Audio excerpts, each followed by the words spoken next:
O dabar mes pereiname prie tokių konkretesnių dalykų. Praėjusį kartą mes kalbėjome apie sveiką ilgą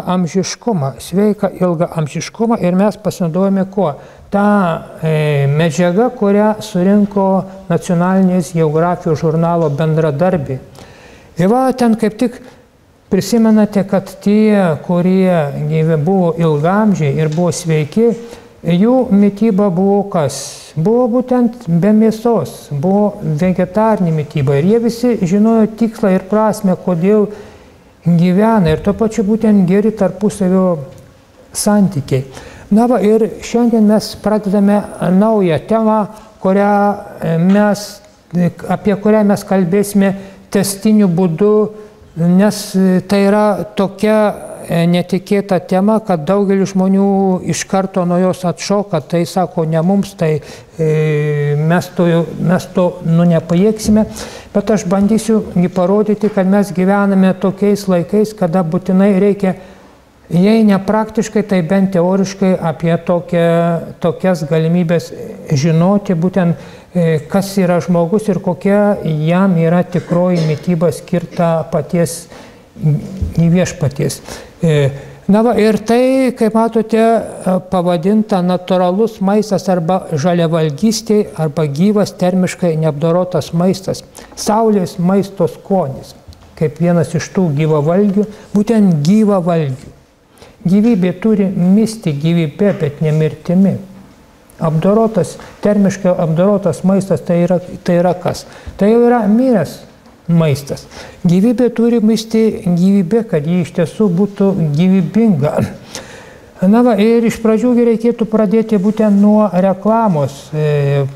Kas laukia to, kuris iš tiesų nepabūgsta aukos, nepabūgsta savidisciplinos, savęs sudrausminimo aukos ir ryžtas eiti šituo žaliavalgystės keliu. Iš tikrųjų laukia labai dideli apdovanojimai. Tai yra nuostabus pasikeitimai gyvenime įvyksta, tačiau toli gražu ne iš karto, tam reikia laiko, mažiausiai 8 mėnesių, metų, netgi 2 metų priklausomai nuo individualaus žmogaus.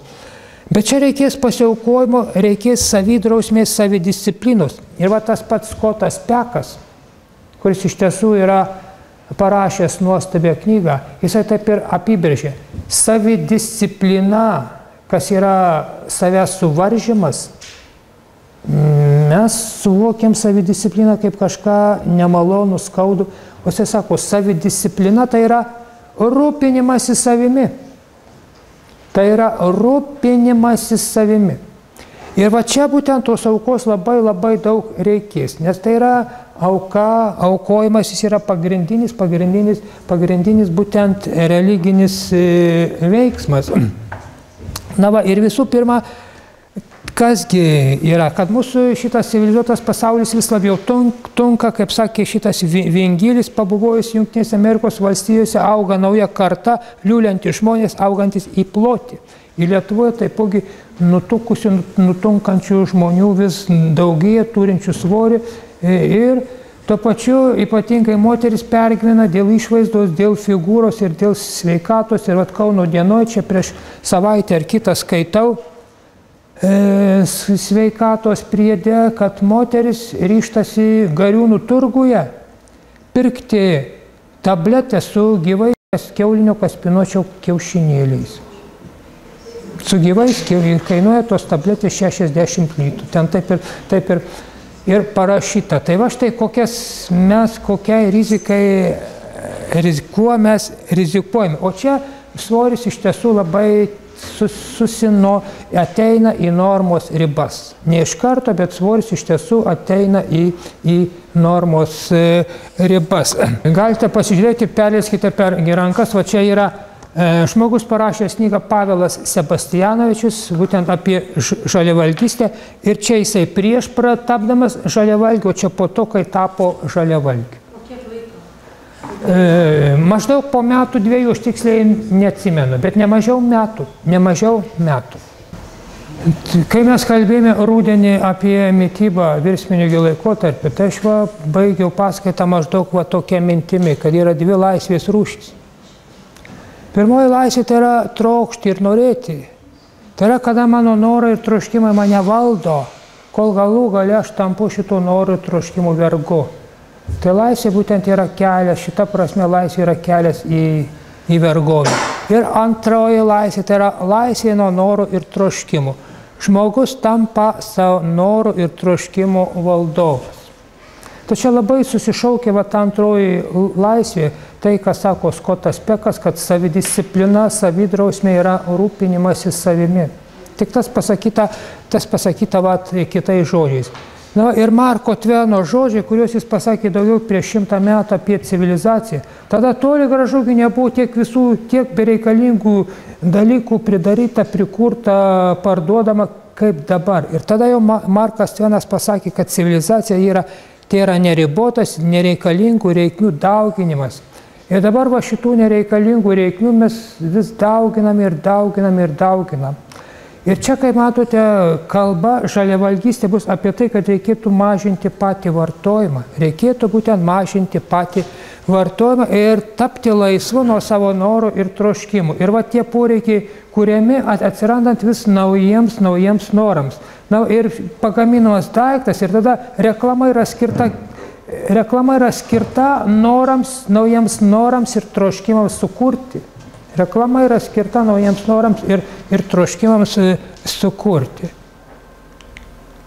Kažkodėl man neveikia. Na ir čia mes prisiminsime taipogi kitą Evangeliją. Tie, kurie skaitė būtent Eduardo Girčio sveikatos bibliotekos knygelės, aš neprisimenu, kuriam numerį, berods 5 numerį ten yra šita Evangelija. Viena iš dalis ten tik pavadinta Evangelija pagal Joną. Iš tikrųjų, čia yra Esėjų ramybės Evangelija. Na ir kaip rodo daugelis šaltinių, kad Marijos tėvai Joakimas ir Ona buvo esėjai, Jonas Krikštytojas buvo esėjas ir to pačiu ir Jėzus buvo kilęs iš tų esėjų. Ta ramybės Evangelija yra nekanoninė, apokrifinė ir ten Jėzus ir sako, laimingi jūs, jei alkstate tiesos, nes aš jūs pamaitinsiu išminties duoną. Evangelija pagal Joną, ta, kurią skaitome bažnyčia, ten pasakyta, kad nes jūs pažinsite tiesą, Jėzus sako, jūs pažinsite tiesą ir tiesa jūs išlaisvins. Ir čia taipogi sako, aš pamaitinsiu jūs išminties duoną. Ir laimingi jūs, kurie beldžiatės, nes jums atidarysiu gyvenimo duris.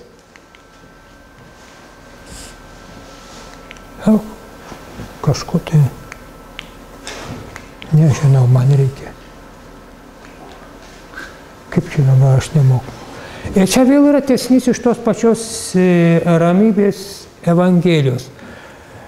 Sakau jums, gyvųjų Dievas yra turtingesnis nei visi turtingieji žemė ir jo gausus stalas gausesnis nei pats gausiausias puotos stalas visų turtuolių žemė. Ir todėl visą savo gyvenimą valgykite nuo mūsų būtent žemiškosios motinos stalo ir niekada nematysite nepritekliaus. Čia kaip tik yra tiesioginis kvietimas į žalią ir gyvą maistą. Ir kada priimate maistą nuo motinos stalo, viską valgykite, kaip randate ant žemiškosios motinos stalo. Nevirkite ant ugnies, nemaišykite valgomų daiktų vienų su kitais, kad jūsų žarnynas netaptų panašus į pelkę su dvokiančiais garais. Nes iš tiesų, sakau jums, tai bjauru Viešpaties akise. Tai čia labai tiesiogiai ir labai aiškiai tai yra pasakyta. Na ir pasirodo, kad pirmieji krikščionys ir apaštalai buvo bent jau tikrai vegetarai. O štai pradžios knyga Senasis testamentas, kuris yra mums kanoninis, mums priklauso jo tikėti, bet mes šitos eilutės atkakliai nenorime matyti, atkakliai ją praleidžiame. Ir būtent, kaip sakiau, 7 dienos adventistai maitinasi pagal šitą eilutę, pagal šitą Dievo nurodymą užrašytą pradžios knygoje. Štai jums daviau visoje žemėje sėklą teikiančius augalus ir visus medžius, kurie veda vaisius su sėklomis. Jie jums bus maistas. Ir nekalba būtent, ir nemini būtent mėsos, būtent žalius augalus. Va tai yra tiesioginis nurodymas, bet dėja taip yra, kad žmogus vis atranda kažką tai naujo ir naujo. Ir va čia yra toks pamastymas, kurį aš pabandžiau sumastyti, kai ką aš radau kitose knygose, kad išvarytas iš rojaus žmogus buvo maisto rinkėjas. Apie tai kalba visi archeologai. Pirmykščiai žmonės iš tiesų buvo archeologai, tai labai nesunku tą suprasti. Na va, ir maitinosi natūraliu žaliu maistu, tokį, kokį pateikia kūrėjo numatytas gamtos stalas. Ir vėliau žmogus pradėjo medžioti, paragavo mėsos, po truputį prie jos priprato. Na, galbūt miško gaisras išdegino tą įprastinį maistą, arba buvo didelį sausra ir žmogus būtent norėdamas išlikti, jis pabandė mėsos ir po truputį priprato. Ir kaip rodo bandymai su žmogbeždžionėmis, su gorilomis, su šimpanzėmis, tai jeigu joms duodėgi mėsos, jos paprastai mėsos neėda, nevalgo. Bet jeigu joms duodėgi mėsos, jos pradeda su tą mėsą žaisti, ragauti. Ir po truputį jos įsivalgo ir ko valgogi daugiau, tos mėsos joms norisi vis daugiau ir panašiai žmogus priprato prie mėsos. O dar vėliau būtent žmogus išmoko naudotis ugnimi ir naudoti ją mėsos apdorojimui. O paskui atsirado žemdirbystė, atsirado puodai, indai ir taip žmogus pradėjo gaminti termiškai apdorotą maistą. Ir visi mes girdėjome ir žinome mitą apie Prometėjų, kuris iš dangaus kalvio Hefaisto pavogė dangiškai ugnį ir davė žmonėms. Ir dievai jį nubaudė už tai.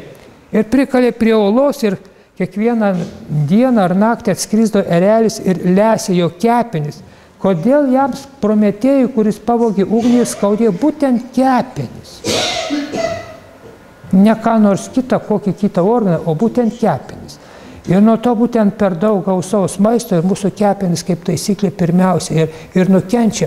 Atsirado kulinarija, įvairūs patiekalai. Yra sena patarlė, kad Dievas davė maistą, o velnias mums pakišo kulinariją. Ir tai yra tas velnias, tai yra tas, kas tai yra? Tai yra mūsų norai, mūsų įgeidžiai, kuriems mes tarnaujame, kuriems mes vergaujame. Ir jeigu pastebėsite, visos didžiosios religijos ypatingą dėmesį skiria maistui, mitybai. Ir kai tik tai tie apribojimai mitybai yra naikinami, religija, kaip matote, religija išsigimsta. O štai iš medicinos vadovėlio aukštosioms mokykloms skaitome. Akivaizdu, kad gamtoje nėra karšto maisto, todėl žinomas prancūzų paleontologas Cuvier dar 18 amžiuje rašė, kad per 100 000 metų žmogaus gyvenimo žemėje jo virškinimo sistema nepatyrė jokių pasikeitimų, kaip ir anksčiau yra pritaikyta žaliam, bet netermiškai apdorotam maistui. Dabar šitų būtent žodžių, ko gero, dabartiniuose medicinos vadovėliuose nerasime, nes iš tikrųjų vyko kova būtent, kokia teorija nusvers ir būtent nusvėrė tą, kuri mus veda į vartojimą. Na, jeigu mes pažiūrėsime, kurgi tos žaliavalgystės ištakos yra, tai tikriausiai jas atrasime jogoje.